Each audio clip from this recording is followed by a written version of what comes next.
A few days ago, around 20th or 21st December, I started having these emotional, vivid dreams.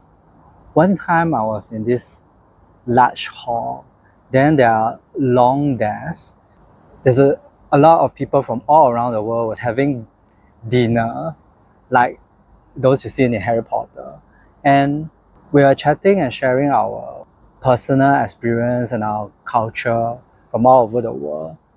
Then we are asked to go onto the stage to share our talents and perform one by one.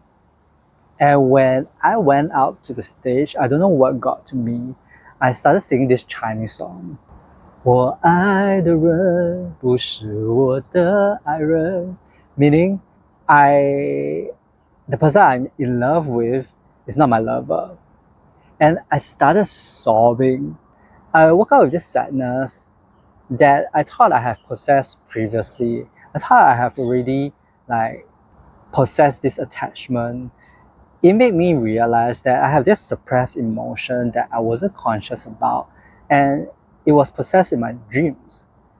But then, the following night on Christmas Eve, I had another dream. This time, there was this young lady.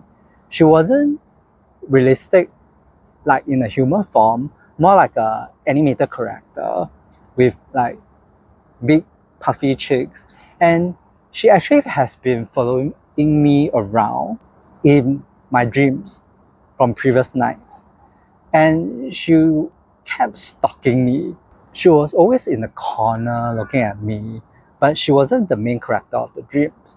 But in this dream, she started getting closer and closer to me. I knew that she liked me, but I didn't like her. Then she was so close to me, like right in my face, staring at me with her starry eyes and glazing at me with adoration. But then I felt so angry that she overstepped my boundaries. So I shouted, 走开, which means go away, get lost. And it was so loud that I think I shouted out loud as I woke up from my dream. I was panting so heavily, and I haven't felt this angry in my dream since 2014, when my dad disapproved of my career choice. And again, it kind of surprised me that I have so much suppressed anger. But as soon as I woke up, I also felt really bad for this young lady. I felt really guilty. At first, I thought that this lady represents those people who I have set boundary with, and I felt a little guilty saying no to them. But as I reflected more on this young lady, I realized that this young lady was actually me. I was that person who is starry eyes, always looking at other people and my crushes with adoration. That young lady actually represents a part of me that I hated, because I hated the young, idealistic me, the romantic me, who fell in love easily and always got into one-sided relationship. I have wasted so much time and energy over the years, but at the same time I felt really bad because I understood that me was needed when I was much younger. When I was in my 20s, I had low self-esteem, and I was always admiring and envious of those who I thought were better than me. They have something that I don't have. And I felt really lonely at the time. So those love fantasy I imagine in my head was actually needed for me to feel love and connected with others. Even though they aren't real and are just fantasy, I felt so bad because I should have pushed that young me aside and shouted at her. So I practiced what I've learned in lucid dreaming, which is to hug everything and everyone in your dreams. Your fear, your inner child, your shadows. Just hug everything and accept all of them, because all of them represent a fragment of yourself. So instead of neglecting or pushing this side of me away, I say to that young me, I'm sorry I've treated you this way. I love you. Thank you for being there for me when I needed it. And it's time to say goodbye. It felt really nice reconciling with that old self and also letting it go properly. But then I had another dream on Christmas night. This time, I had to attend my own funeral. I just knew that I was dead and I need to go downstairs to attend my funeral. You know, in Singapore, sometimes our funerals are held in the void deck, meaning the first floor of the apartment. And I was going down the stairs and I saw my neighbor and she asked me a question. How does it feel to die? What is it like to attend your own funeral? It was super weird because here I am in my dream. I know I was standing there. I know I was alive. But yet I knew I'm going down to attend my funeral. So part of me was alive and part of me was dead. That my mind couldn't reconcile that. So I didn't give her an answer and I just went downstairs. And when I reached my funeral and saw myself in the casket, surprisingly, I actually feel very peaceful. I don't feel sad at all. It's like I don't have any regrets. If I were to die today, I would be completely fine. Like there is a feeling of completion. And then they closed the casket. When I woke up, I felt this freshness, like my old self had died and a new self was born. I knew I had ended a cycle and I'm starting a new chapter in my life. If you have been feeling kind of depressed or overwhelmed with emotion right now, like your old traumas and emotions and wounds are coming out for you, know that this is actually quite normal. Especially this time when we just have our winter solstice on the 21st of December, when the weather is kind of rainy and snowy maybe in your side of the world. It's very easy to get depressed or get our moods down. But this winter solstice is also an invitation to reflect and go inwards and let go of the old patterns that we are still holding on before we move into the new year. You might feel that at this time your energy is shifting quite a bit. This is actually a time for rebirth and renewal. And in numerology, we are also coming to an end of a 9-year cycle. This year, 2025, is year 9. And when we are moving to 2026, which is year 1, so we are starting a brand new 9-year cycle. It's quite normal to feel that a huge chunk of yourself are to be released or to be pushed out of the system so that you could welcome the new. But more importantly, the reason is, as a collective, the frequency is actually rising.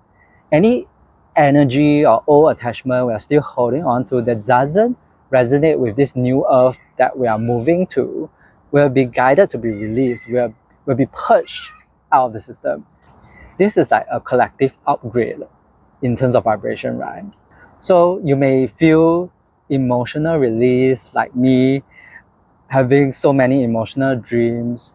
It could be through events and triggers in your life, or it could be breaking down of relationship, career, or health that forces you to go inwards and reflect on your life and see what needs to be let go of.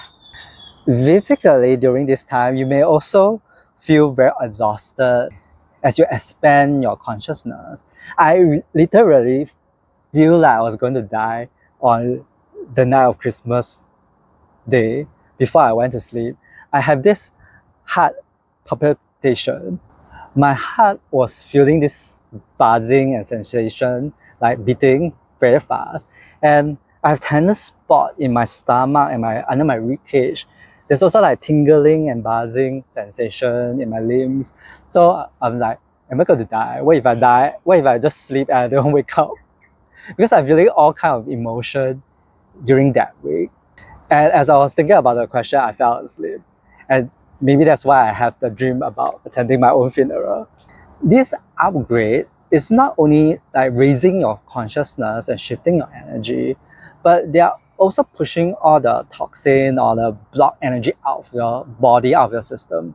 Like if you want to get more light into your body, naturally all the energy, the lower vibration energy that doesn't feed the light will be pushed out and will be moved out of the system. So it's quite normal to feel drained emotionally and also drained physically, as though like you are falling apart. But this is just part of spiritual awakening. It's a collective purging that we're going through. It's an ego death when your old self is guided to die. And actually, this isn't the first time I've dealt with ego death. Way back in December 2015, exactly 10 years ago from now, I experienced my first ego death and my spiritual awakening. I was depressed, but then I started to see, hey, there's two me, one that is depressed and one that is the true me, the one that's observing. So I have this same, split between the ego and the spirit, like what I experienced in my third dream.